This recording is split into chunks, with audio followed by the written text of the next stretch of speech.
Hi guys, this is Devin with Backyard Projects, and today is the day that I am finally cutting my crepe myrtles back, and I am going to make my arbor using the crepe myrtles. It's going to be pretty cool. If I can, I'm going to show you a picture of what it looks like where I got the idea. I got the idea at Dallas Arboretum, and in there they have like a walkway and they're covered in crepe myrtles. It looks really cool. So I'm basically going to do the same thing, but I'm going to do it with making a patio.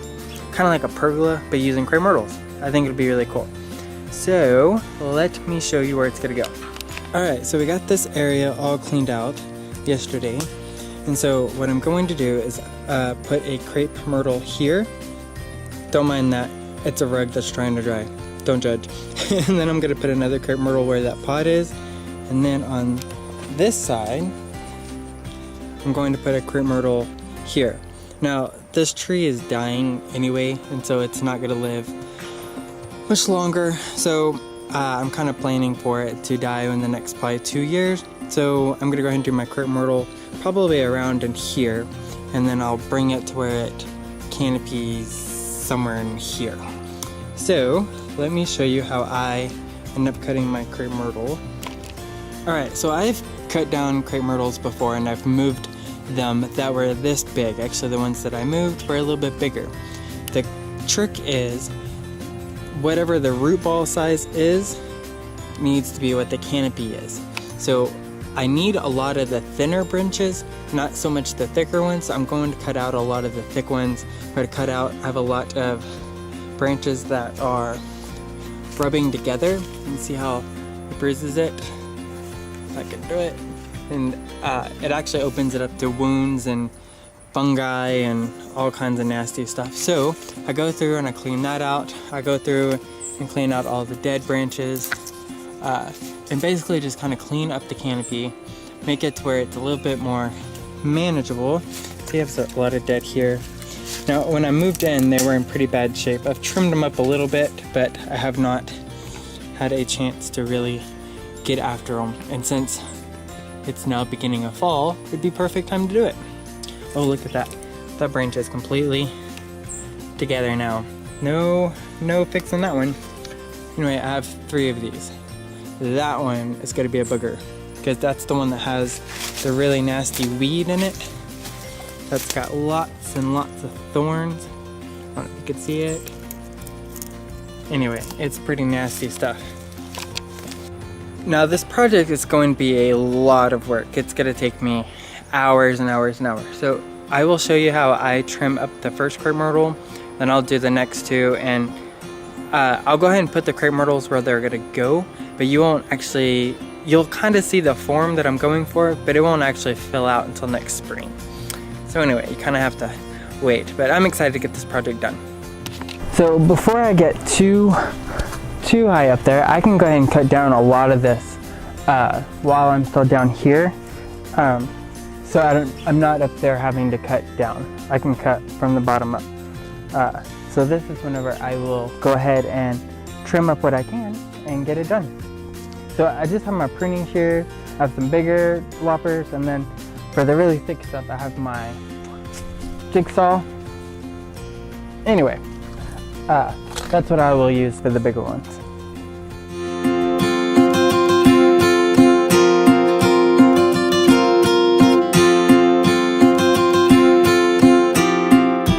Alright, so in order for me to do this project, I need branches that are more bendable, that I can kind of shape.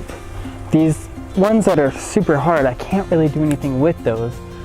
Whenever it gets more bendy at the top, that's what I want. That's the angle that I'm going for. So I'm basically just kind of stripping off all of the leaves, all of the excess off, and just kind of keeping, I want it to be about 6 foot tall. So I'm going to keep these as much as possible, and then everything else that's too thick up there, then I will redo those.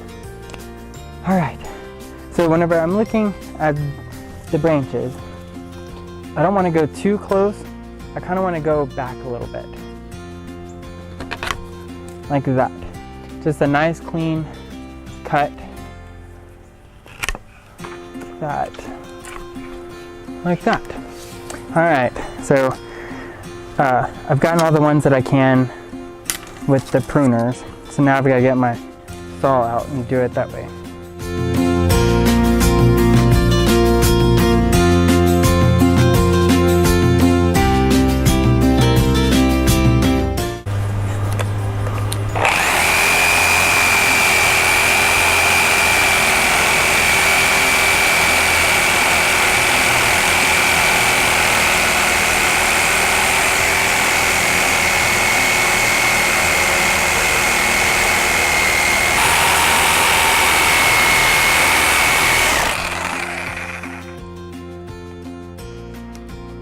Alright guys, I am like 1/3 done taking down my crepe myrtles. So let me just show you what I am dealing with this nasty weed. Like, I'm having to wear gloves, which I hate wearing gloves outside. Let me just show you. Alright, I don't know if you guys can see what's going on here, but I have most of this stuff cut off, right? And what's holding all of this on is that one little vine. Not just one, there's like 20 of them, but they go right in there, and they're like, so I'm having to take my pruners and like go way up in there just to trim off every little bitty, like every one of those little branches. It's like holding it all together. Isn't that ridiculous? Like, that was on top of my crepe myrtle. No wonder like these trees behind it are suffering, because you couldn't, it was so thick you couldn't see anything. Anyway, I just wanted to give you a sneak peek of what is going on and what I'm dealing with, and it keeps cracking like it's going to fall. So I'm going to finish up getting it all cut out.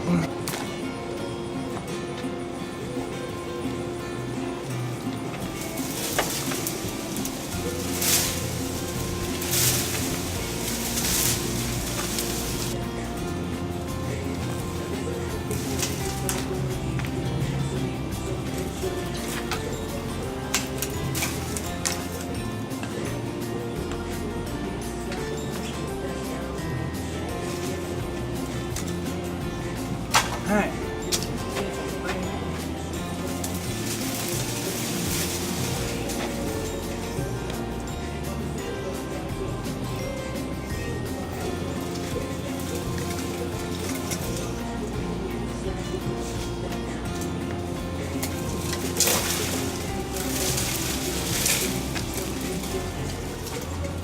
Finally, now I just got to figure out how to get it out of here, because it is one giant mess. That is one just big ball of thorn and crap and years of neglect.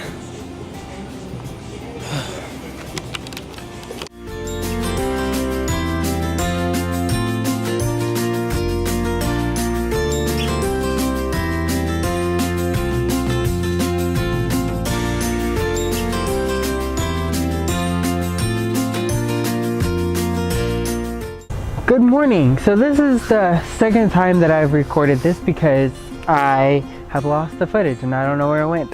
So anyway, my original plan of moving the crepe myrtles over to the other side and making canopy, I ended up exiting that because I was afraid that the crepe myrtles, whenever they grew, that they would be too big and they would end up blocking the view from the house.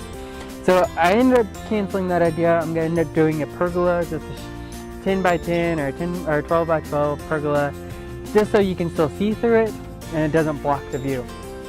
This is a big taboo, and I know a lot of gardeners are going to judge me, but I totally crepe murdered them because what I was going to do was different than what I ended up doing. And that weed that I kept talking about was so infested with the tree, and I had a lot of dead in it because no one has trimmed anything in years. So anyway, I ended up murdering them, and I know, but next year they'll grow and I'll let them continue to grow as long as they don't get that weed in and they stay pretty clean. And I also wanted the color to be above the fence to block out my neighbors. So where they were too high and they weren't blocking out anything, and I couldn't see the color of them. They were just out there. So anyway, that's what I ended up doing. Nothing fancy, just cut them off, cleaned them up, getting them ready for spring. So anyway, thanks again guys, and please like and subscribe. Till next time, bye.